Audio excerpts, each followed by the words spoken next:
Today's Super Bowl 55 media availability with Tampa Bay Buccaneers wide receiver Scotty Miller.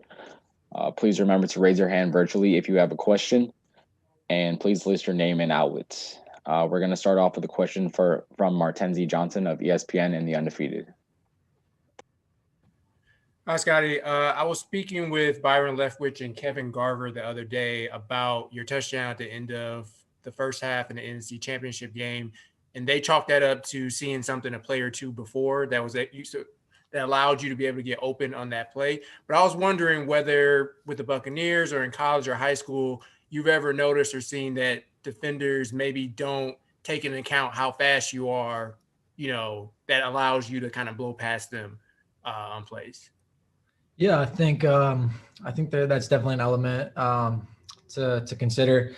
I think people underestimate my speed, but at the end of the day, I think at this point in my career and in college, I think if anyone's looking at their scouting report, I think they should know that I'm usually the speed guy on whatever team I'm on. So I'm guessing the Packers had a pretty good idea that that's what I do. I go deep.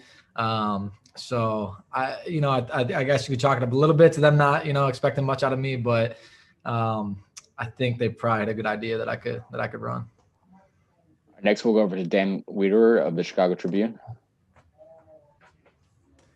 Scotty, both BA and Kevin said that before that snap was even taken on that last play before halftime in the NFC Championship game, they knew it was going to be a touchdown.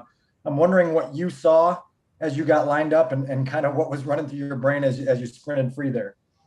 Yeah, really we called just a go ball for me and Mike on the outside. And I initially thought it was just going to be like a Hail Mary type deal. There was 6 seconds left, I think. So I thought for sure, they were going to be a prevent. And I thought it was just going to be me going back there looking for a tip. I'm looking for a tip ball. But then when I saw the defense and they were in like a one high defense in the corner was probably like 8 yards off me. And as soon as the ball was snapped, he didn't get too much depth. He just kind of was in a slow kind of like a slow back pedal. So at that point I knew there's a chance that I could have a big play. And I just ran by him, and good thing Tom saw exactly what I saw and just put a great ball on me. Next, we'll go over to Mike Berman of NBC Chicago.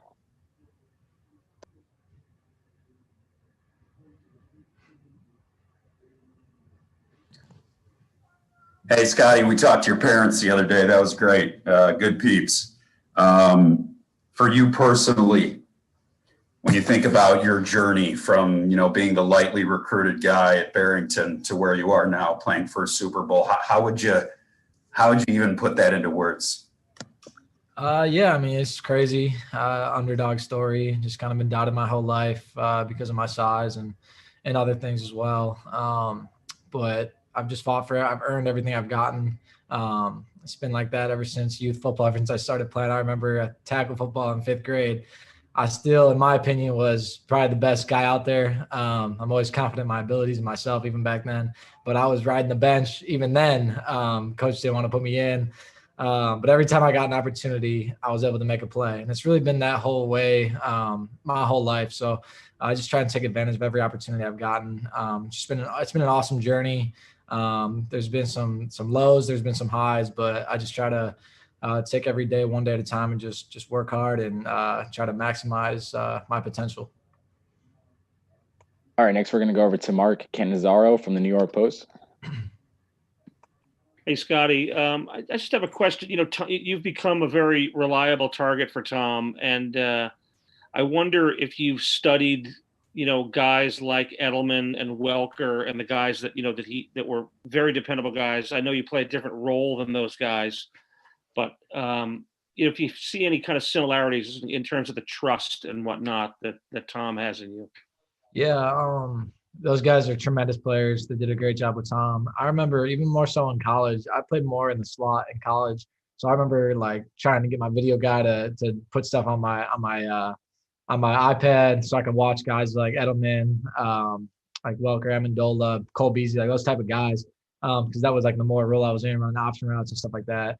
But obviously those guys did a great job developing that trust with Tom. That's something that I've tried to do, and I'm continuing to try and have him trust me on every single play that I know exactly where I'm going to be. I'm going to win, and then I'm going to make the play on the ball. So I think that's a key piece with any quarterback, just getting on the same page and having him believe in you. All right, next we'll go over to Grace Remington of Channel 10.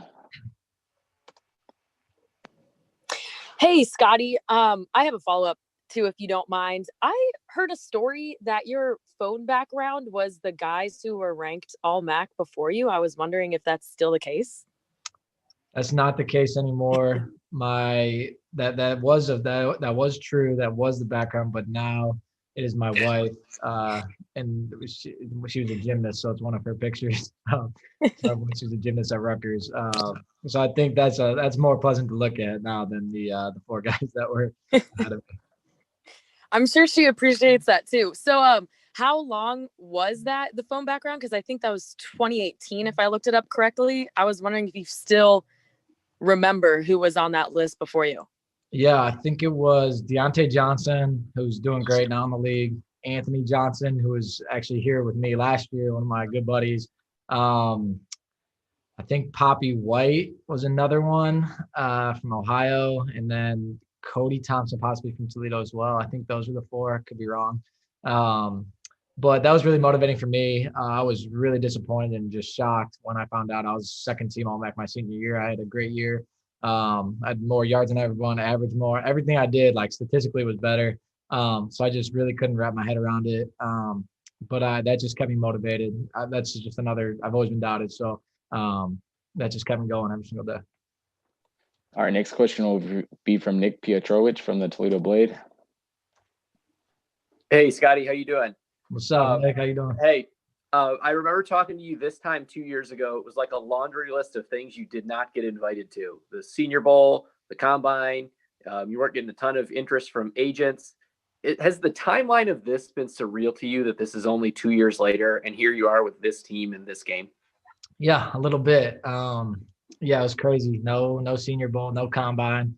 Those are two also things that I thought I was deserving to get, but didn't. And like you said, agents. I had like two agents that were offering me anything. So I'm just so thankful to Justin Turner that he's given me this opportunity. But yeah, it's crazy. But I've always had confidence in myself that I could get it done, that I could be here. But for all this stuff to happen around me, be on a great team with Tom and everybody, and be heading to the Super Bowl, it's wild. It's been a wild ride. So it's just been an exciting couple of years. We'll take the next question from Harold Kuntz of Fox 4. Hey, Scott. Hope you're doing well.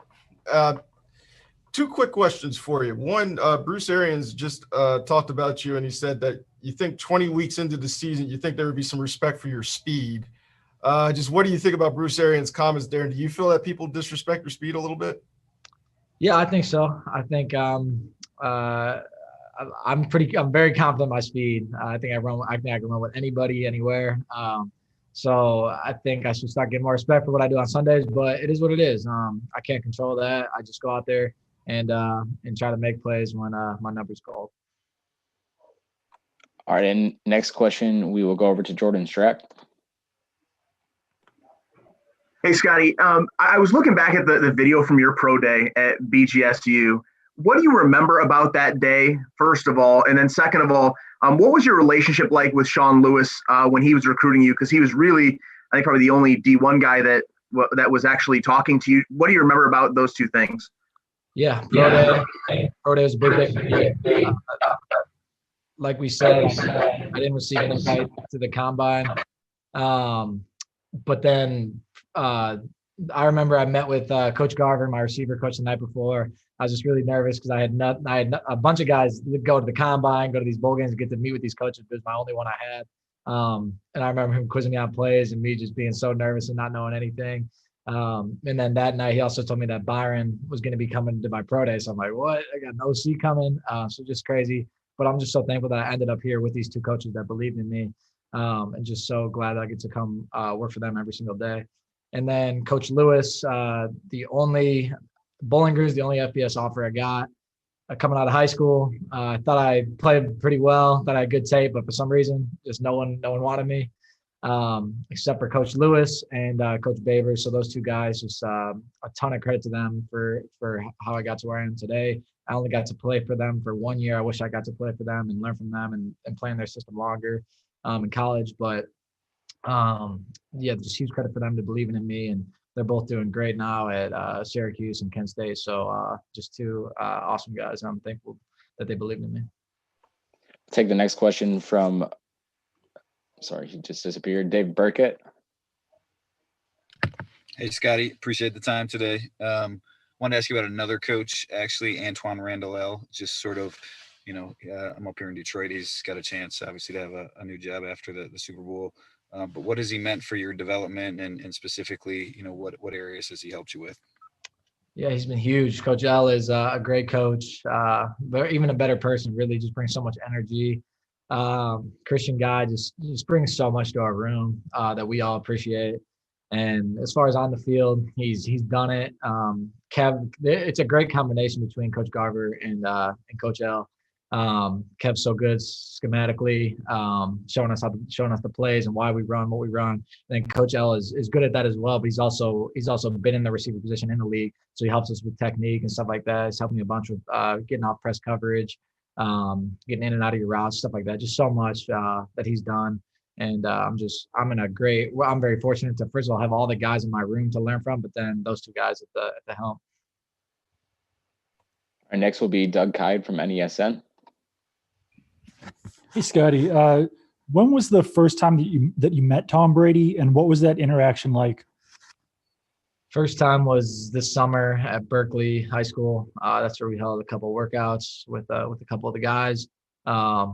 I remember CG had texted me then the day before and said, "Hey, Tom's in town. He wants to throw with me, you, and Cam, I think it was." So when I got that text, I was like, "Oh man, that's crazy." Just not being able to really sleep the night before, just couldn't believe I was going to work out with Tom Brady. But when I met him, it was great. He's a super humble guy, super easy, makes it easy, even though he's one of the most famous guys out there. So just great working with him, great work ethic, and he's going to get the most out of you. Our next question will come from Robert Mays of The Athletic. What's up, Scotty? What's up, man? How you doing? I wanted to ask you if you had to kind of characterize what you've taken from Coach Sanchez from all these years later, what would you say it is? Yeah, Coach Sanchez has meant a ton to me. He actually just was at our last game against the Falcons with his whole family.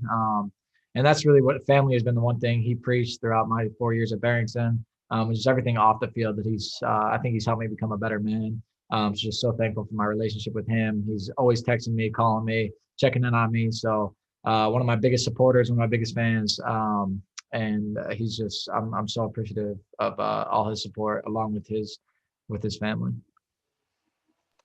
All right, we'll take the next question from Nick Jacobs of KSHB. Scott, as I'm sure you know, your statement has been making the rounds from the Dan Patrick Show. I'm curious for you, what do you think people underestimate you and your speed so much, and when do you want to race Tyreek? Yeah, I mean, first of all, I guess I should have known that statement was going to blow up more than it did. I was asked a question, just tried to give an answer. I haven't really gotten anywhere not being confident in myself in this profession or in life, really. So just answer that question confidently and just say what I thought. But there's no disrespect. I have so much respect for Tyreek Hill and everything he's done. And really, he's a guy I aspire to be like, a smaller receiver that's turned himself into really one of the best receivers in the league. So I'm hoping to have a similar career to him. But I would love to race him, see who's faster. He's, like I said on the show, he's unbelievably fast, world-class speed. But I'll never turn down a challenge. I'd love to race him and let the best man win. All right, next we'll go to Dan Weeder from Chicago Tribune. Scotty, when you think back to your previous stops, what's the biggest play you think you made at Barrington High School? What's the biggest play you think you made in college? Oh, wow. In high school, I would probably say we played Maine South the second round of the playoffs. I think it was my senior year, and I had a kick return for a touchdown. And the reason I would pick, it was nothing crazy, nothing too special, but the reason I would say that is because after that game, we were playing a really good team, and I had that big play and a couple other big plays. And then right after that game, I got a call from Sean Lewis, and he offered me a scholarship to Bowling Green. So maybe that had something to do with it, maybe it didn't, but that was a special day. And then in college, biggest play would definitely be against Oregon, game one of my senior year. I had probably Jared Deggy was our quarterback, probably threw me like a 50-yard touchdown at the beginning of the second half. So I think that kind of put me on the map because I didn't get much respect doing what I was doing in the MAC, but to do it on the big stage helped. All right, Scotty, just an update for you. I got about 15 minutes left. Next question will come from John Ackerman. Hey, Scotty. Saw your press conference after the NFC Championship game, how you wanted to give glory to your Lord and Savior. Can you tell us more about your faith in God and where that comes from and how you live it out? Yeah, it's a great question. My faith means so much to me. I was brought up in a Christian household. I was fortunate to grow up that way. My parents really instilled those values in me. We started a couple of churches with family and stuff like that. But it's just really important to me. Without God, without Jesus coming down, dying on the cross for our sins, none of this would be possible. So I just like to give Him thanks as much as I can in the media. I got a great platform. If everyone can know that I believe that I'm saved because Jesus Christ died on the cross for my sins, and I believe that, then I think that's the most important thing. All right, next we'll take a question from Mark Canizaro. Yeah, Scotty, just on the other side of the ball, I'm curious what your impression is of Tyrann Mathieu and just the way that he's used and just the unpredictability that he presents. Yeah, he's a phenomenal player, great talent out of LSU. A guy we've been scouting a lot. Obviously, he moves around for him, can do a lot of different things well, can cover, can tackle, covers a lot of different positions as well.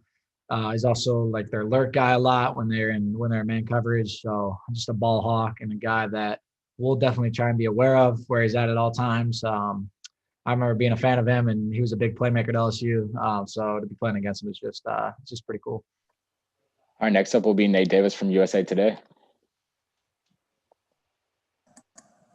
Hey, Scotty, I just kind of wanted to ask you about the first time you met Tom Brady and maybe how it was different than what you expected, or how it was, how you expected. Just what's been different about him aside from the rings and the numbers and all that. What's been like? I would say he's just a normal guy. We all look at him as his figure. Growing up watching him every Sunday, and just him being the greatest football player of all time. But when you really get to talk to him, get to meet him, he's just a normal guy. But he's an elite football player, an elite leader. And I've just been his leadership skills are just unbelievable, unmatched, and I think that's the reason why he's been to, I think this is his 10th Super Bowl, going for 7 rings. So he's just a great guy, and just a humble guy. All right, next we'll go over to James Wilson from Sky Sports. Hi, Scotty. You mentioned about Tyreek just a little earlier. Beyond his speed, what is it about his game that you particularly respect? He's extremely quick as well, not just straight line speed. And then I would say his ball skills. I think people sleep on his ball skills down the field, catch any ball over the shoulder, but he can also go up and get it. And then just run after the catch. I mean, the things we see every Sunday from him are just tremendous. He's a game breaker. Hopefully we can keep him under wraps this Sunday. But he's always fun to watch. I love after we play on Sundays, usually he's got highlights that I enjoy watching. So he's just a great player, electric player. All right, next we'll go over to Andrew Kaufman. Hey, Scotty. I'm with KMIZ TV. We're based out of Columbia, Missouri. We cover a lot of Mizzou football. I'm curious what it's like having Blaine Gabbert as your teammate, and kind of what he means to your guys' team.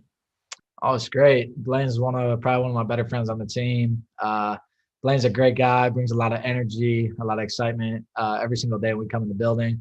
So it's just been he's also a great leader. He brings a lot to the table. I think he helps the quarterback room a lot. I think this is his 10th year in the league. A lot of experience, been in a lot of different offenses, been with BA a bunch as well. So he brings a lot, and also really talented. I think he kind of had a rough start to his career just because of the circumstances he was in Jacksonville. And I think it was a lockout year when he first came in, but unbelievable talent. And if he was in the game, I think all of us would have full trust in him to play at a very high level. All right, next question, we will go up to Chris Ryan.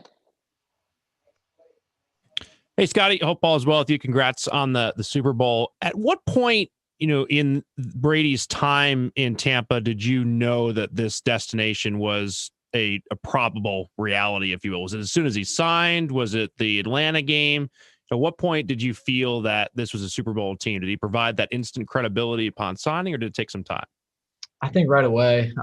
We knew we had such good pieces. From every position we got on the depth chart, we pretty much got a star somewhere. So we're loaded at every position. Now we got him at the helm as our leader. You can't ask for a better leader. So I think as soon as he signed, we all knew that this was a possibility, but we knew it was going to take a lot of work, especially with the shortened offseason, with him coming in with Gronk, a bunch of new pieces. But we put in the work in every day. There's been parts of the season where it was rough, and then there's been obviously great parts as well, like right now. But we just worked through it all, and we're just happy to be at this point. But we got one more to go. All right, the next question will come from Paulo Antunes from ESPN. Scotty, how are you, man? Good. I'm wondering, what has Tom Brady's presence meant for you this year? Is there a different swagger about the wide receiver group just having Tom Brady on the team? And how have you evolved as a wide receiver with Brady as your quarterback? Yeah, I think so. I think we all walk around with confidence, knowing that we got him on our side. We got the GOAT on our side for sure. I think also he makes it so easy for us. And we do a bunch of extra meetings. He makes sure everyone's on the same page which allows us to go out there and play with confidence, because we know all the audibles, if you will, or all the alerts we have. And we know what we're going to do. And we all have the talent to go out there and make plays if we know where we're going and how to execute correctly. And what was your second question?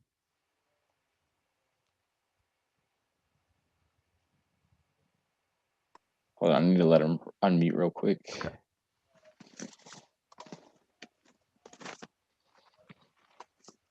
Go ahead, Paulo. Can you hear me? Okay. Yeah, no, I was just wondering if the swagger part, it just seems like, when Tom Brady comes to team, it seems like people just carry themselves differently. Have you felt a change in that aspect? Yeah, absolutely. I feel like we have more confidence going to each and every game. We have a better chance to win. Tom wins a lot of games, and so we expect to win alongside of him. So it's just been, I'd say definitely there's been some added swagger. Our next question will come from Michael Lavery. Hi, Scott. Can you hear me? Michael, we can barely hear you. Can you speak up, please? Can you hear me? Yeah, a little bit. Scott, what would it mean to you personally to win the Super Bowl? Personally, to win the Super Bowl, it would mean a ton. This is a dream to even be in this position. I remember watching these games every Sunday, whenever in February on Sunday that it would come with family or with friends at a party. And just to be in this game means so much. This is what you work so hard for, to be on the big stage. And we get to do it at home. So it's just, it's amazing. And it's going to mean so much. It's going to take me back to all the hours I put in. It's going to take me back to all the people that have helped me get to where I am today. So that would be an awesome feeling. All right, now we'll go over to Jordan Strack. Have you had a chance to sit and think about the difference between playing a Tuesday night inside the Doit as opposed to where you're about to play? And have you had a chance to sit back and appreciate where you're at this point? Yeah, I think the Madison days might actually help me out a little bit this year. Playing with no fans, I'm actually quite used to that. Playing on Tuesday nights, freezing cold, no fans in the stands, so got used to that. But yeah, it's crazy going from that to now playing in the Super Bowl in front of the whole world with Tom Brady as our quarterback. So just a crazy difference in the last two years, but it's gonna be fun. All right, the next question will come from Joey Redmond. Hey, Scotty, just wondering if you could let me know a little bit about the detail behind the difference in the learning curve between a Jameis Winston offense and a Tom Brady offense. Yeah, I think we still kept the basics of, our offense that BA has and that Byron has. But I think Tom just brought a couple different elements from New England and stuff like that have just kind of maybe taken us to the next level. I think between his knowledge and BA's knowledge too, unbelievable, so much knowledge right there. Just combining those two have just made us a pretty tough team to stop. We got answers to a lot of things. So yeah. All right, next up we'll go to Thomas Heyerdahl from TV3. Thanks so much. I was wondering, the bye week was very late, but was that perfect for you guys? And did you seem like you kind of found something after that? Yeah, absolutely. It was late, but I think it was at the perfect time for I think everyone's bodies was kind of starting to break down. So physically, I think it was big for us to get an extra week to heal up. But then really offensively, it was big. We kind of AB had just got here, I think, a couple of weeks previously. So we had a bunch of new pieces, and we're still figuring things out with the guys that we originally had. So to really like take a step back and watch games that we had previously, help us everyone kind of get on the same page. And then we really haven't looked back since the second half of that Falcons game. Our offense has been pretty solid. So and I think we still have so much room to grow. We still are a new team with new pieces. So we're just hoping to keep getting better each and every day. The next question will come from Patrick Finley of the Chicago Sun-Times. Hey, Scotty, how are you? Good. How you doing? I'm good. Hey, tell me about the Barrington Broncos. I want a scouting report on a young you and a young Cole Kmet. Yeah. Well, Cole played at Viter, as you probably know. He didn't play at Barrington, but I did play with him growing up in the youth league. I think he's like 2 years younger than me in school, something like that. But he was always much bigger. He's always a giant growing up, bigger than everybody. So he played up with the older guys. And Cole was always a great player. He played line, but he was always so athletic. But he was just bigger than everybody, so he really had no choice but to play O-line and D-line.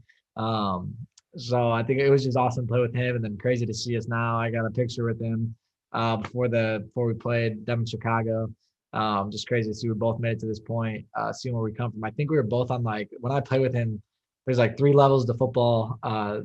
In the youth program, there's like a Big Ten team, which is the best, a MAC-10 team, which is the middle, and a Pac-10 team.